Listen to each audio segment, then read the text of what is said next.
Ladies and gentlemen and ladies, welcome to another week, another episode of the Medicine Ball Podcast. You could have chosen to spend your time anywhere. You rock with me today. Thank you. I never take that lightly. Before we get into it, let my beat drop. Yes, that's right. Welcome to Medicine Ball with your boy LS3 to be exact. And if you ain't in shape, at least your brain should be. Welcome, ladies and gentlemen, to the Medicine Ball Podcast, where we focus on giving your brain a six-pack by exercising your mind. Now, exercising your mind means that you actively think about and deal with all situations by first seeking to do anything other than what you are normally programmed and or comfortable in doing. Now, if you're someone who struggles and wants to get better at thinking about things beforehand, as opposed to reacting in ways that require less effort, well, just like anything you want to get better at, it does require training, practice, and work. Now, I'm well aware that thinking about things beforehand as opposed to responding off instinct does require effort. And who doesn't prefer things that are easy?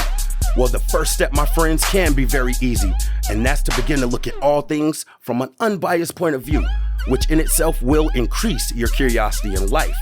Now, exercising your mind won't give you all the answers. You will, however, begin to look at things with more peace, understanding, and patience, while simultaneously equipping yourself with more tools and strategies to help you effectively deal with this thing called life. Now, before we go any further, I'm no doctor, no psychiatrist, no psychologist. I have, however, been diagnosed with bipolar disorder level 1 for 16 years. And to be honest, I got to a point in my life where I was looking at the person I was becoming versus the person I wanted to be. And that, among other things, required me to look at my mental health responsibly. So whether or not you're diagnosed or know someone who's diagnosed or have symptoms or just want to know more about it, it doesn't matter. Maybe you're one of the many people who could just use some tips, tricks, and different ideas to help you get through day-to-day life. Pull up a seat, kick up your feet. This is your family, man. Welcome home, no judgment zone. This week's episode 508. Content. Not content, content. Let's get into it. Let's go. Welcome, ladies and gentlemen and ladies. Welcome to a new episode, a new year. Happy 2023. I hope that your year is going the way that you planned it or the way that you want. And if it's not, guess what? That's still a good thing because it's probably going to cause you to get a little uncomfortable. And as we previously discussed, when you're put in an uncomfortable situation, that's the best way sometimes to change some habit loops and have some different patterns form. So shouts out to y'all, man. Real quick, make sure that y'all go like, subscribe, share, follow me on my social medias, Medicine Ball LS3. The website, Medicine Ball, www.medicineballls3.com. The Wisdom app, I'm getting a ton of questions, so I appreciate y'all reaching out to me on there. But it's Medicine Ball LS3, the Wisdom app, similar to Clubhouse, only in the fact that it's a forum to where you could discuss things, but it's a lot more organized and a lot more user-friendly. It's not going to be any arguments or anything. Very informative, multiple topics on there. Check me out there. Engagement, man. The Medicine Ball group, man. The Medicine Ball page, Medicine Ball LS3 on Facebook, Instagram, and all that good stuff. Reach out to me. Ask questions. I realize, and this is going to go right into this episode as I strive to be a entrepreneur, amongst other things. I realize that sometimes, you know, if you're a content creator or someone who's providing information, you could get trapped into a space to where you're focusing on things that you like or things that you think are interesting, and the audience or your target audience may not even rock with that or not even care about that. So definitely use those pages and those groups to reach out to me. I'm gonna give y'all another one because as I try to get into more relaxation, I've gotten slowly back in the gaming. So on Xbox, my gamer tag is LSTHR and then 2 3s. That's right, LS3, LSTHR and then 2 3s. I'm always surprised at where like I see people who listen to the podcast pop up, whether it be the app that I use to practice, you know, learning different languages, Facebook. It's like almost anywhere, and that motivates me to go forward. What we have coming up next here. So what I'm going to shift into, man, and I'm juggling y'all, right? I'm shooting for 3 to 4 interviews.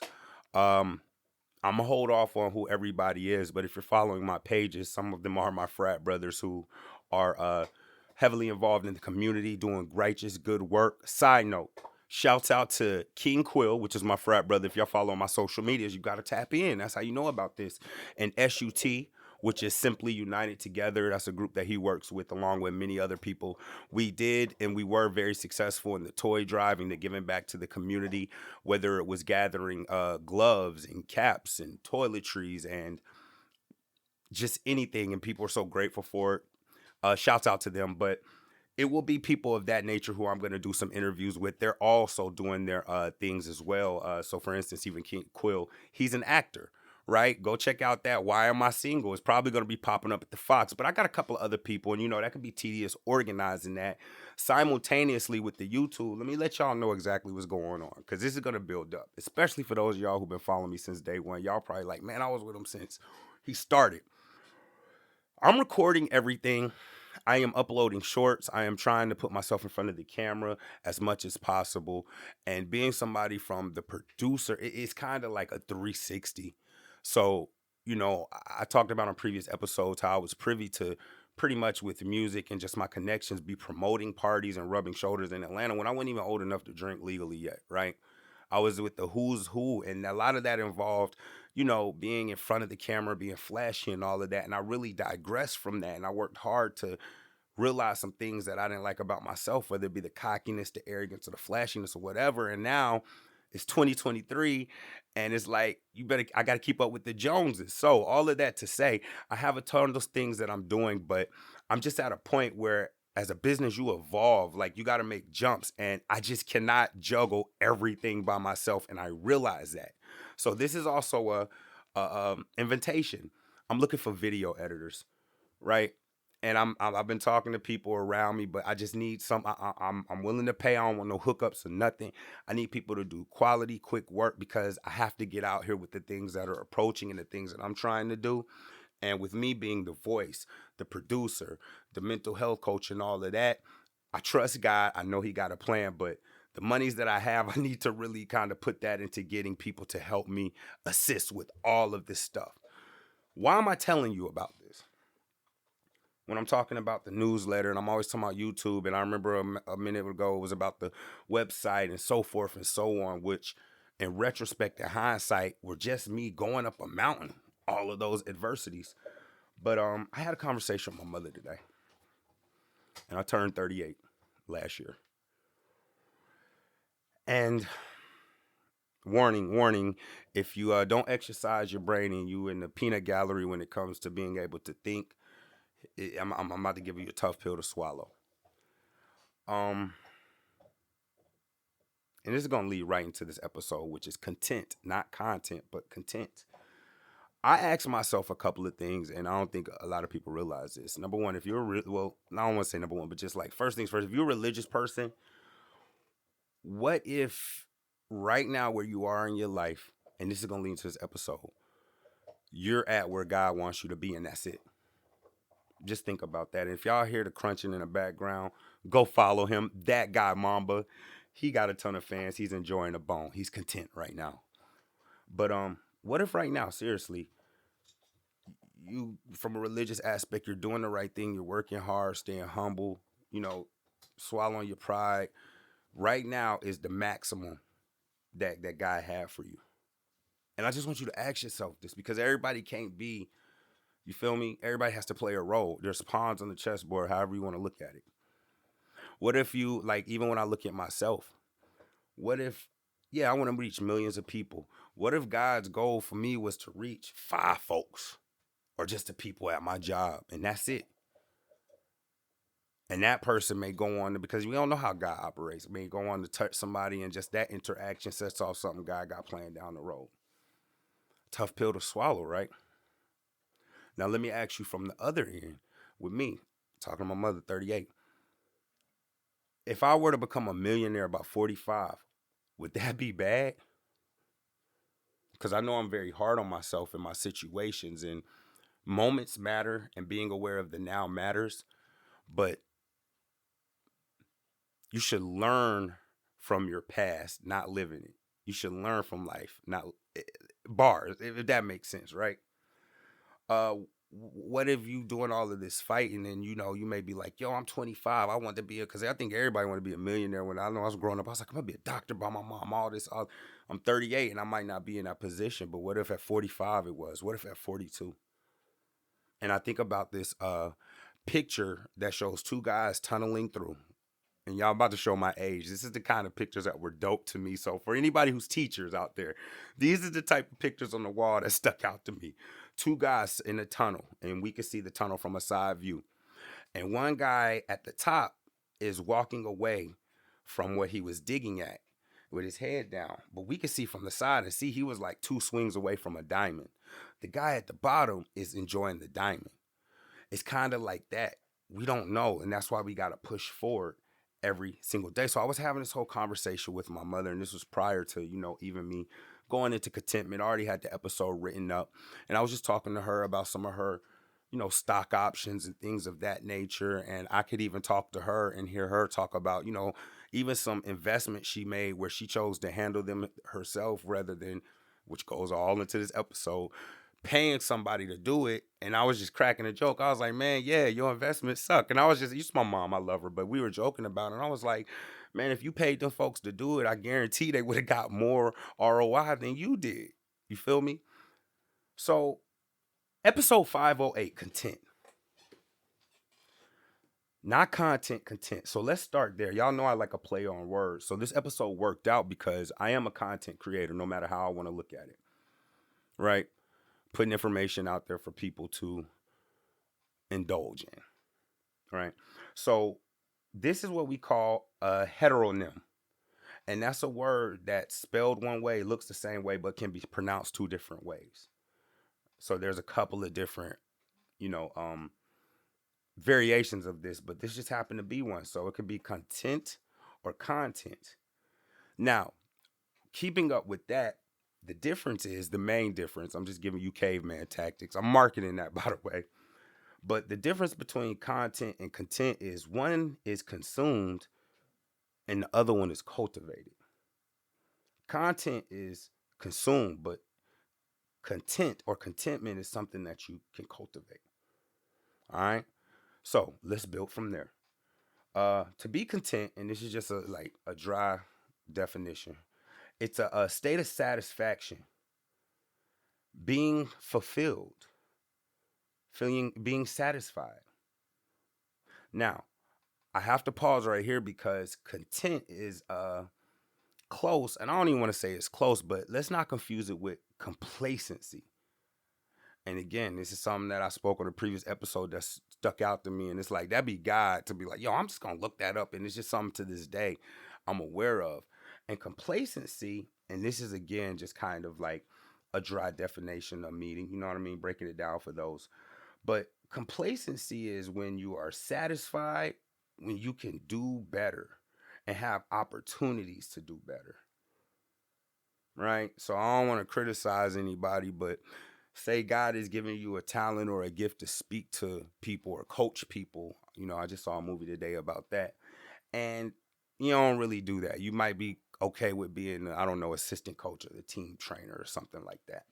And again, we got to approach all of these ideas from the medicine ball mindset of constantly thinking and not being mentally lazy, because all of this stuff is a slippery slope, especially with us as humans. Right? So complacency, again, we don't want to confuse that with contentment, because complacency is when there are opportunities for you and you have the ability to do better than what you're currently doing, and you're okay with being where you're at.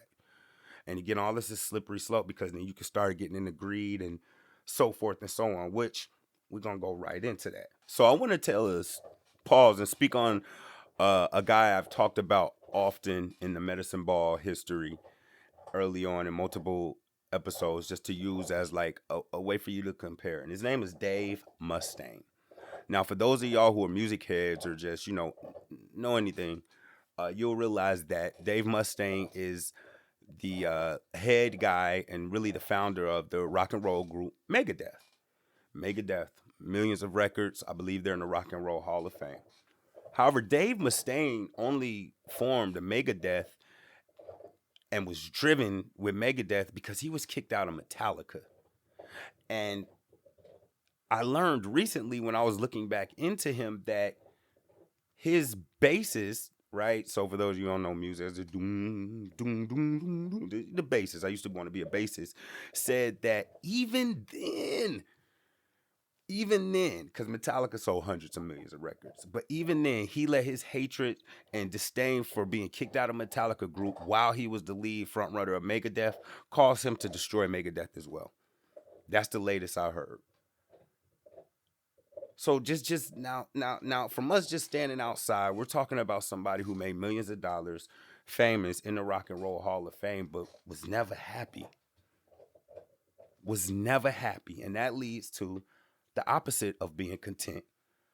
And I need y'all to follow me here. This is important because this is required in order to cultivate contentment, and that's discontent. That's discontent. So let's just like focus on Dave Mustane. And I know that it may sound arbitrary, but you got to understand there's a guy selling tens of millions of records and he's just depressed and horrible because he got kicked out of a band that sold hundreds of millions of records. I don't even think he cared about the notoriety or the money because he was so filled with discontent. And I promise y'all that grinding that you hear, that's Mamba enjoying a little snack treat. So I'm gonna leave him alone. But let's talk about a couple of things that discontentment can cause. And I want to pause for the cause to let y'all know that a lot of my ideologies and strategies, and I'm not gonna say a lot of them, most of them not gonna work unless you have some type of religious belief and religious foundation. So when I make a statement like, yo, discontentment is required in order to cultivate contentment, I'm coming from a religious standpoint. I'm gonna get into that more, but I know everybody is on various levels of the religion, so I try to kind of like dumb that down a little bit, right? So, discontentment, what can it cause? So we just talked about Dave Mustaine, who destroyed Megadeth and just was never happy because he was discontent. And that's one of the first things that will happen. You will never be satisfied. You will never be happy. You'll never be satisfied. And that goes back to the thing I was talking about, a thin line between complacency, contentment, and greed. Because if contentment is being, well, we're going to, like I said, is a state of satisfaction, right? Being fulfilled. And we're going to get into more about that and happiness in a little bit. But discontentment, you know what I mean? You'll never satisfy, which is going to leave you looking for more, which is going to cultivate greed, right? Instead of contentment. You will always feel empty. And that one is big for me because, and even now, I don't have it figured out, but a lot of the times when I, help coach people or even deal with what I have going on and what drives me is a purpose, a feeling of like what you're here to do. Like when they ask that question, like, what am I put on earth to do? You're going to feel empty. You're going to always feel empty. You're going to miss out on the current moment. And, I got that coming out. That's definitely coming out as something I'm going to manage. But they're going to be mindfulness meditations because a lot of people I talk to in my niche or, in my culture on my side aren't really familiar with mindfulness. And it's almost like a joke. But that starts to build up, you being able to live in the moment and not let the moment control you and things of that nature. But you will always miss the current moment. You will overlook your blessings. I use myself as an example, man. Like I'm telling you, when this thing started, bro. Like I I I I had big dreams, but like I was being realistic, and just the things that have happened so far with the business, the development, the identification, what I'm involved with, how people even view me is like already more than it's a blessing. It has led to so much more knowledge on tech, knowledge on marketing, money dealing with. It has led to so much more just with this. If you're discontent, you'll miss your current blessings. So I just want to kind of give you, contentment. That's being fulfilled, satisfaction, discontentment. You're empty. You'll miss the moment. So all of this about contentment. What am I getting at? Cultivating contentment.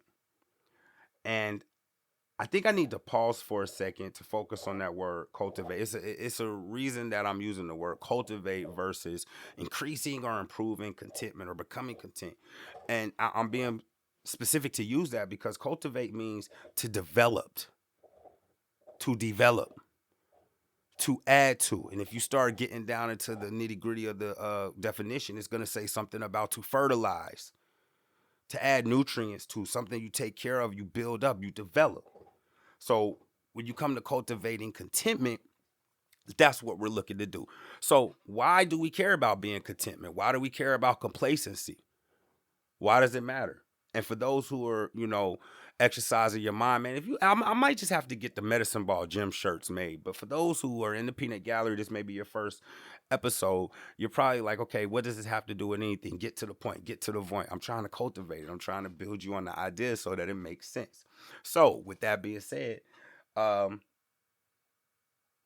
again, I gave you the disclaimer on my strategies and my ideologies and how they work when it comes to, the religious aspect. But let me give you some benefits of cultivating contentment or being content. Number one, and I've been saying it and been fumbling it because I've seen it. It was something I saw in Bible study with one of the books that Tony Evans wrote. But when you're content, you'll operate from, or you'll make requests from strength versus need. And I just want to get into that for a second and explain to you what I mean by that, and explain about like your decisions being based off of a strength versus a need. Man, when you need something, you're going to compromise. Like caveman tactics. Let's just get down to the nitty gritty. When you need something, you're going to compromise for it. But if you're content, then you can make a decision from strength, meaning you don't have to compromise. You won't have any regret later, because you're making a solid strength where you don't feel like you're giving too much because of the moment. Building off of that, what else would that help you to do? That will help you to control your desires, right? And let me get a little bit specific on it. Being content will allow you to control kind of what you desire. So for instance, you may not desire more than you need. I hope that don't go over people's head, because this is something that's simple, but it could get complex if you're being mentally lazy. Do I want a Lamborghini? Yeah, man. Like, I'm gonna tell y'all what I want, man. I got this dream of getting this just room in my house with saltwater animals, and one of the fish tanks, I want all the fish from Finding Nemo there. I want that joint. I desire it, but I definitely don't need it. You feel what I'm saying? So it's just like, certain people may feel that they need a certain size house. Certain people may feel like they need to be in a certain living arrangement. Even with that, like, it is literally only the American culture where we don't realize that staying together as a family, just from a financial standpoint, is the smartest thing to do. We in a rush to push each other out, right? And then shame people about it. Oh, you stand with your, yeah, you over there struggling though. These Asians and some of these Indians, these folks been got a doctorate and going through their practice and staying in their mom's basement. Definitely got more money than you. So, I just wanted to throw that out there. You know what I mean? And that goes back into being content, man. You start understanding what you're doing things for, and what matters, and who opinion matters. Here's the third one. It will increase gratitude and appreciation. Let me expound upon that. You'll be appreciative, man. Like, man, it's just funny. Like, and my dad used to say it, and it's funny, and it's kind of like a smart aleck thing to say, but just like, yo, when you go turn your shower on and you turn that joint to hot, when you go jump in that joint, you expect it to be hot, right? That's a blessing. Everybody don't get to do that. And I'm not making light of nobody's situation. I know it's kind of a jerk thing to say, but it's real, bro. When you go over there and you hit that, if you stay in America, you go over there and you hit that switch on your wall, 9 times out of 10 it's gonna come on. And if not, you know why it didn't come on. You're not gonna have to guess about that. When you go get that water and drink it out that bottle, bro, you don't have to, you feel what I'm saying? Gratitude, your blessings. I use my dad all the time when I'm talking to other people, and even my mom, bro. My dad do a lot of shit to annoy me. Excuse my French. I'm gonna have to go cut that out. He does a lot of things to annoy me, but I'm mature and forward thinking enough to know that, like, one day he's not gonna be here. And I will beg and cry to God and be in pain to be annoyed by him again. And just that thought alone allows me to be more appreciative and gratitude of it. Like, I have friends who don't have their parents, and I'm even conscious about even how I may be feeling about my parents, just to appreciate them a little more and not maybe say that around them, because it's like, bro, if you don't have your parents, you don't want to hear nobody say nothing about their parents, period. I bet. I can't relate, but I gotta think, like, if I ain't have my parents, I wouldn't want to hear nobody talking about something that they have but don't like versus someone who doesn't have. But like I said, my dad said, yo, it was a man who complained about having no shoes till he met the man with no feet. All right. So, y'all know me, things of threes. I've gone on long enough. We're going to get into 3 ways that you can begin to cultivate being content and contentment. Let's go. Now, first, I need to start off with what I was saying previously, because I just want to make it make sense. And what I said is discontent is required in order to begin to cultivate contentment and understand the contentment. And I want to explain that. You have to go through discontent in order to realize what is valuable and what matters. Until you go through those type of circumstances or situation, you're not going to realize what's important. I.e., until you maybe lose somebody who's close to you, you might not realize how important family is. So it's kind of like you need those rough situations because they're going to make you more thankful, right? We just talked about that. And gratuitous for your current situation, regardless. So I need people to understand there's no content or no contentment without first realizing the discontent. I mean, it's as simple as that. It just makes sense. If you, it's almost like that old, it could be worse, right? No, it really could be worse. So that's why discontentment is required. Now, number one, and it wouldn't be me, like I said, it's gonna be some religious aspects on this, right? So bear with me. Number one, and I know this is gonna sound really corny, but I'm gonna try to make it sense even for those who are on maybe eating baby food still spiritually. You have to praise God always and be grateful to God always. And let me expound upon that. I'm just gonna keep it a buck with you. Stop being selfish for a second when I say this. When your life is going good, God is good. When your life is what you seem or you may feel is going bad, God is still good. It's important that we start there and then really start to dissect it, because it's not going to make sense. Are you breathing? Are you able to walk around without pain? Are you able to put some food in your mouth? I'm in Georgia, right? 2 weeks ago, it was like 20 degrees here. They were dropping warming centers. Are you warm tonight? However you think you're like, and I always take this attitude, like when I'm up, as they would quote unquote say, when my money is fire, when everything appears to be good, it's at times like that that I get scared and I cling to God more, because I don't want my foundation to be on, slippery slope where my circumstances determine how I'm gonna feel. I started being like, yo, I'm happy with you, God. Because that way, when it undoubtedly happens, when something doesn't go your way or it's taken away or you have a step back, you're gonna be too easy to be tossed into a bad mood and this resentment and this anger. And from a spiritual aspect, God can't choose you then. You don't see, and that's the other piggyback, you don't get the strength that's coming from the trials.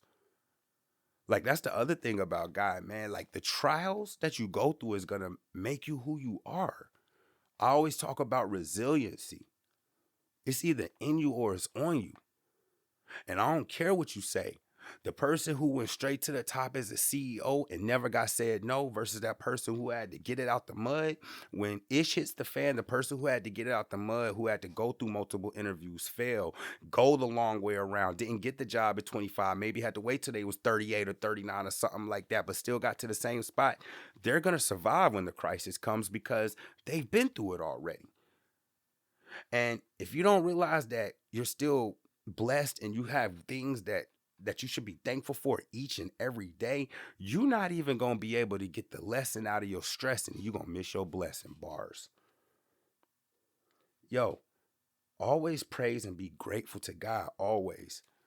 I tell y'all that. Even my father gets on my nerves, man. It sounds corny. Yo, God, thank you for that. Because I know that our time here is finite. And I know that you're going to be gone way longer than you're here on this earth. Let me enjoy these days.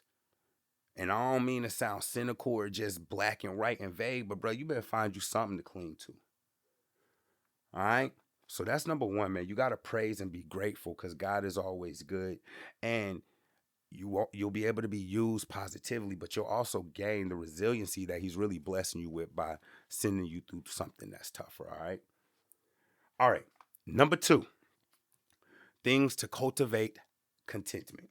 Consume, but don't digest. Consume, but don't digest. My fraternity, Phi Beta Sigma Fraternity Incorporated, which I went through no hazing process. I went through no type of pledging process. I went through nothing that would be considered any form of hazing or anything of that nature with my organization. I want to make that clear. They did teach me, and y'all gonna have to read between the lines, how to, in situations where things are going on outside of your control, to lock in and still deal with what I need to deal with. In that situation with my fraternity, man, we had a dean of pledge, and his voice was the most important. You might have 30 great, lovely big brothers speaking to you at one time, right? Speaking to you at one time. And they're trying to confuse you and throw you off. But you better be able to, and you can't necessarily look everywhere and everything. You better know which voice to hear through all of that. Because if your big brother DP says, hey, it's time to go, if you don't hear that, them folks is going to have a field day continuing to sit there, and those 30 bros are going to have those conversations with you. You better learn how to consume and not digest. Because if one of those big brothers says, hey, do you know who I am? I mean, you can't just ignore them. But you can't get too detailed into that, because in the middle of answering that question, if big brother, my dean of pledge, says, hey, it's time to go, I'm out. Consume, but don't digest. Learn how to take in the things that are happening with you, but don't be dependent on that. Don't let your actions be dependent on external environmental conditions. Let me say it that way. So, for instance, man, it could be your living situation. It could be your finances. It could be where you are currently with your job. You have to learn not to let that weigh you down so much to where you can't continue to move forward and get the overall goal accomplished. Consume, but don't digest. If somebody's driving erratically, you have to be aware of that person. They may cut you off. You're consuming that because you want to be safe. But digesting it is, now you about to flag them down and shoot them a bird in the South where everybody is just consume, but don't digest. Just learn to practice that. And I'm going to get more into mindfulness, because little things such as mindfulness techniques where you feel an itch on your body and you don't just go scratch it immediately. And I know it sounds weird, but follow me. Just pause. That will learn to control what are almost like mandatory or involuntary, reactions to things. Even if you're like, yo, my nose itches a little bit, but I'm not going to necessarily, and the itch will actually, just little things like that will go further into teaching you how not to be so reactory when somebody cuts you off or cuts you off while you're talking or says something impulsive to you. Consume, but don't digest. Number three, and this piggybacks, these are all piggybacking on them, and I mentioned this earlier. And number three is, you have to release the past. You have to release the past. And this is actually a good way for me to bring to an end and make a comparison between two things, because I'm going to wrap all of this up, what contentment really is. The past is nothing more than data and information. If you're a computer, if you want to look at it from like a computory point of view, I don't even know if that's the point of view, but just like no emotions involved, right? When you fail, there's information there, whether it be something about your personality, your temperament, or a situations arrive, how you always continue to turn left and left and left, or there's always some information there to help you not get the exact same outcome, right? And we have to release the past and to like stop holding it against ourselves. A lot of times We hurt ourselves trying to hurt other people who hurt us in the past. I'm going to say that again. A lot of times, we hurt ourselves trying to hurt other people who hurt us in the past. A lot of us get stuck so much on the past that we beat up on ourselves. We can't forgive ourselves. So that causes behaviors and patterns that aren't advantageous to what we want to do and our willingness to do. And from a religious standpoint, it kind of goes into that whole thing about, Peter talking about sin and the sinful nature of humans, and like, we want to do good, but we just can't. We have to. It's almost like that, right? And all of this goes into not being mentally lazy. We have to always be aware of it and release the past. Accept that you mess up. And that's why I like to give ceiling room when it comes to making mistakes and even how we talk as humans. Like I always say, I don't like always, I don't like nevers and every single, I don't like stuff like that, because it turns us into a machine. It doesn't give us a chance to be human and fail. And if Dave Mustane, who sold tens of millions of records with Megadeath, I'm looking at I'm in my little studio / office now, looking at a Megadeath record here, like the old school Drake, because he couldn't see past Metallica. We gotta, this goes back to what I talked about. We gotta know our limits as humans and not have too much confidence in what we're able to do and crawl before we can walk. We have to release the past. Now, I want to make this last distinction. Happiness and contentment. Being happy and being content, them things are related, but they are not the same. And I want to make this very, very clear, because this may unlock this whole episode, and for people who just like, well, what's the difference? Happiness is for a moment. And a lot of times our discontentment is looking for these momentary happinesses, if that makes sense. And I mean, when you step back and you look at it, and our brain has changed for happy moment to happy moment, we got to think about what happens in between, because it's not going to be happy all the time. Being content, that's a mindset. That's a mindset. And when we're here at Medicine Ball, you have to go into every day knowing where you're at, giving yourself credit where credit is due, criticizing yourself healthily in order to get better, whether it be making a SWOT outline. I gave that for you, your strengths, weaknesses, so you can start to improve, or whatever. In 2023, we focusing on contentment. We're going to be kinder to ourselves. We're going to be kinder to others around us. And we're going to lead with love, man. All right. This has been episode 508. Content, not content, content. Yo, y'all follow, like, subscribe, share. A lot of good stuff coming this year, whether it be the beats. Yo, merchandise, Facebook Marketplace, Instagram Marketplace, all that good stuff, because I know y'all about to cut it off. Stay up. Do something every day to lessen somebody else's suffering and learn something every day. I love y'all. Next week, I got y'all. Reach out to me. Mamba says we out. Yeah. Love y'all.